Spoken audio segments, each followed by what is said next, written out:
Hello नमस्कार साथियों, आप सभी का स्टार परिवार में स्वागत है। दोस्तों, आज के इस वीडियो में हम कक्षा 8वीं 8 ग्रेड अभ्यास पुस्तिका को हल करेंगे, जो अभी आप सभी को मिली होगी।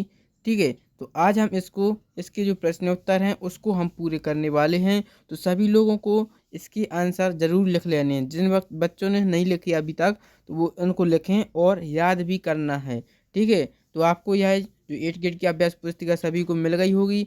अब हम इसको पूरा भरेंगे। आपको सभी सभी सब्जेक्ट की हम वीडियो बनाएंगे, बस आपको पूरा करना है और उनको याद करना है। ठीक है, तो अब आ जाइए, यह आपको यह ऐसी पुस्तक मिली होगी। अब देखो, यहाँ पर आपको चैप्टर के नाम दिए हैं। अनुक्रमाणिका, पहले अध्याय का नाम क्या है, पाठ का नाम क्या है, वर्दी। ठीक है, प्रश्न क्रमांक 4 से 6 है। फिर आत्मविश्वास पढ़ेंगे हम, मध्य प्रदेश का संगीत विरासत। ये सब हैं जो यहाँ पर पाठ के नाम लिखे हुए हैं।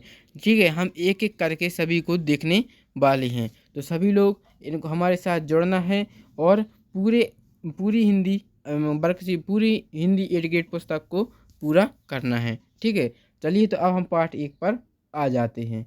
पाठ 1 का नाम क्या है, वर्दी। ठीक है, वर्दी आज हम यह अध्याय दिया है, यह कविता है, इसको हम पूरा करने वाले हैं। तो सबसे पहले आपको बहुविकल्पी प्रश्न उत्तर मिलेंगे। यहाँ पर आपको इम्पोर्टेंट क्वेश्चन रहते हैं ये, तो परीक्षा की दृष्टि से भी इम्पोर्टेंट क्वेश्चन है, तो इसलिए इनको याद करना है। बरदे बीणा वादनी बरदे, पंक्ति में कौन सा अलंकार है? तो जहाँ पर देखो, बरदे बीणा वादनी बरदे, तो इसमें कौन सा अलंकार है? तो भाई साहब, इसमें उपमा अलंकार है, यानी ऑप्शन नंबर ए इसका सही आंसर आ जाएगा। ठीक है, तो यहाँ पर आपको सही की टिक भी लगानी है और नीचे यहाँ पर लिखना है। दूसरा देखो क्या लिखा है, अमृत। अमृत शब्द का पर्यायवाची कौन सा है? पर्यायवाची बताना है। तो अमृत का पर्यायवाची क्या होता है? अमृत का पर्यायवाची होता है अमीय। क्या होता है? अमीय, यानी ऑप्शन नंबर सी सही आंसर हो जाएगा। ठीक है, अमीय होता है इसका पर्यायवाची, अमर नहीं होता, अमीय होता है। ठीक है, अगला देखेंगे, वीणा वादनी किसे कहते हैं? वीणा वादनी किसे कहते हैं? आप सभी ने यह पढ़ा होगा। वीणा वादनी है जो माँ सरस्वती जी को कहा जाता है। तो सरस्वती जी को हम वीणा वादनी कहते हैं, तो इसका आंसर हो जाएगा सरस्वती जी को वीणा वादनी कहते हैं। आपको केवल एक शब्द में देना, बहुविकल्पी प्रश्न है। अगला देखो, कवि किसे जगमग करने को कह रहा है? जगमग किसे करने को कह रहा है? ऑप्शन ए है स्वयं को, ऑप्शन बी संसार को, ऑप्शन सी घर को, या फिर ऑप्शन डी है विद्यालय को। तो भाई साहब, कवि हैं जो यह संसार को जगमग करने की लिए कह रहे हैं, तो ऑप्शन नंबर बी सही आंसर है, संसार को जगमग करना चाहते हैं। अब आते हैं आपके अति लघु उत्तरीय प्रश्न। अति लघु उत्तरीय प्रश्न देख लेते हैं। पहला प्रश्न क्या है, 5वां, कवि स्वतंत्रता का मंत्र कहाँ भरने की बात कह रहा है? क्या कहे प्रश्न? कवि स्वतंत्रता का मंत्र कहाँ भरने की बात कह रहा है? तो इसका आंसर लिखेंगे, कवि स्वतंत्रता का मंत्र भारत में भरने की बात कह रहा है। कहाँ पर? भारत में। आया बात समझ में? यह इसका आंसर हो जाएगा। ठीक है, अगला देखेंगे। अब छठवां प्रश्न देख रहे हैं।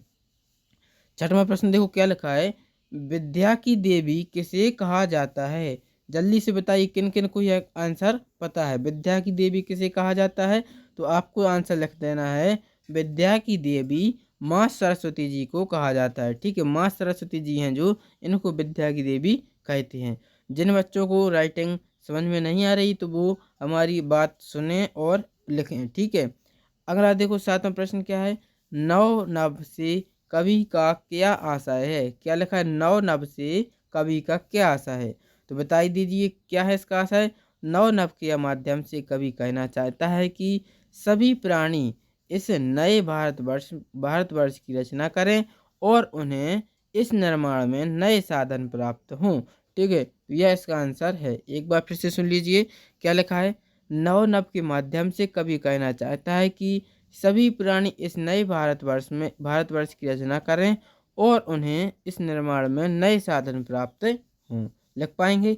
अगला देखो, अब 8वां प्रश्न, बरदे कविता में वीणा वादनी किसे कहा गया? बिल्कुल यही क्वेश्चन रिपीट हो गया, अभी हमने किया था। बरदे कविता में वीणा वादनी माँ सरस्वती जी को कहा गया है। ठीक है, ये लिख लेंगे। अब देखते हैं लघु उत्तरीय प्रश्न। लघु उत्तरीय प्रश्न थोड़े बड़े होते हैं, तो उनको आपको अच्छे से लिखना है ताकि आपको इन 3 लाइनों में बन जाए। जैसे पहला प्रश्न क्या है, निम्नलिखित पंक्तियों का भाव स्पष्ट करना। क्या करना आपको? भाव स्पष्ट करना, मतलब उसका अर्थ बताना है।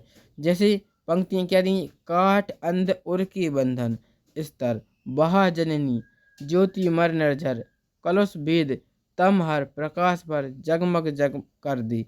ठीक है, यह पंक्ति आपको दी है। अब आपको इनका अर्थ बताना है, तो लिखते हैं इसका अर्थ। देखो, अज्ञानी पुरुषों का अज्ञान दूर करो और ज्ञान का स्रोत बहा दो। क्या मतलब है इसका? अज्ञानी पुरुषों का अज्ञान दूर करो और ज्ञान का स्रोत बहा दो। जितने भी पाप दोष तथा अज्ञानता हैं उन्हें दूर करें और ज्ञान के प्रकाश में संसार को जगमग कर दो। ठीक है, लिख पाएंगे? बिल्कुल आसान है, इस तरह से आपको इसका अर्थ लिखना है। अगर आप देखो 10वां प्रश्न क्या लिखा है, नवजात शिशु के चरण कमल के समान सुंदर हैं। वाक्य में उपमेय, उपमान और साधारण धर्म एवं वाचक शब्द छांट कर लिखिए। आपको यह वाक्य दिया है, इसमें से आपको छांट कर लिखनी है। तो लिखिए, जैसे उपमेय, उपमेय उपमेय क्या हो जाएगा? नवजात शिशु के चरण, नवजात शिशु के चरण। उपमान, किससे उपमा की जा रही है? कमल से। ठीक है, कमल से। साधारण धर्म, साधारण धर्म क्या है? सुंदर, सुंदर में आगे लिखेंगे साधारण। और क्या लगा? वाचक शब्द है समान, वाचक शब्द क्या है? समान। ठीक है, तो यह इसका आंसर हो जाएगा। उपमेय, उपमेय के सामने लिखना है आपको नवजात शिशु के चरण, उपमान कमल, साधारण धर्म सुंदर और वाचक शब्द हो जाएगा सम्मान। अब 11वां प्रश्न देखो, आकाश में क्या लिखा है? आकाश में 3 पर्यायवाची शब्द लिखकर, आकाश के 3 पर्यायवाची शब्द बताने हैं। तो आकाश के 3 पर्यायवाची हमने लिख ली, आसमान, गगन और अंतरिक्ष। आसमान, गगन और अंतरिक्ष। अब इनके वाक्य भी बनाने हैं। जैसे आसमान का बनाएंगे, क्या बनेगा? सुबह सुबह टहलील करने के लिए, या फिर लिखेंगे आप टहलने। यहाँ पर आपको मिस्टेक लिखा है, क्या लिखना है? टहलने लिखना है। ठीक है, इस तरह से आप लिखेंगे टहलने, टा हा ला नायमने। ठीक है, टहलने, टहलने या फिर लिखेंगे टहलील। ठीक है, कोई भी एक ही बात है। सुबह सुबह टहलने के लिए लोग आसमान की ओर देखते रहते हैं। ठीक है, यह हो जाएगा।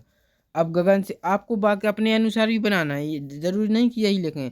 आपको आसमान, हमने एक इसका पारिभाषिक शब्द बता दिया, अब इससे रिलेटेड आप वाक्य अपने मन से भी बना सकते हैं। अब दूसरा देखो, जैसे गगन है, तो गगन का वाक्य बनाया हमने, क्या बना दिया? आज के दिन गगन में बादल छाए हुए हैं। ठीक है, ऐसा भी लिख सकते हैं कि हमारा भारत है जो गगनचुंबी गगनचुंबी मिसाइल बना रहा है, या फिर गगन गगन की उड़ान कर रहा है। ठीक है, इस तरह से आप वाक्य बना सकते हैं। अब अंतरिक्ष से बनाना है, तो अंतरिक्ष से क्या हो जाएगा? वैज्ञानिकों ने अंतरिक्ष में नए ग्रहों की खोज के लिए उपग्रहों का उपयोग किया है। बस ऐसे ही आपको मन से वाक्य बनाने होती हैं।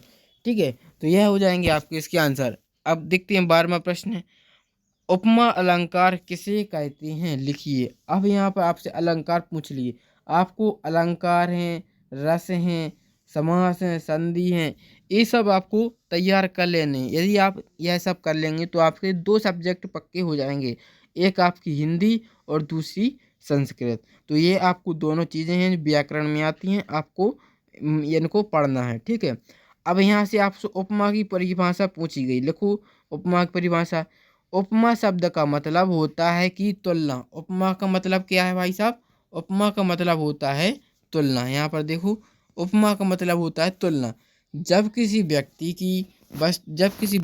या वस्तु की तुलना, व्यक्ति या वस्तु की तुलना किसी से की जाती है, तब वहाँ पर उपमा अलंकार होता है।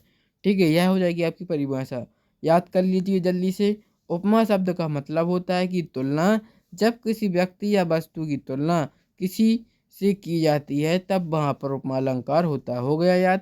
बिल्कुल ऐसे ही आपको याद करना है।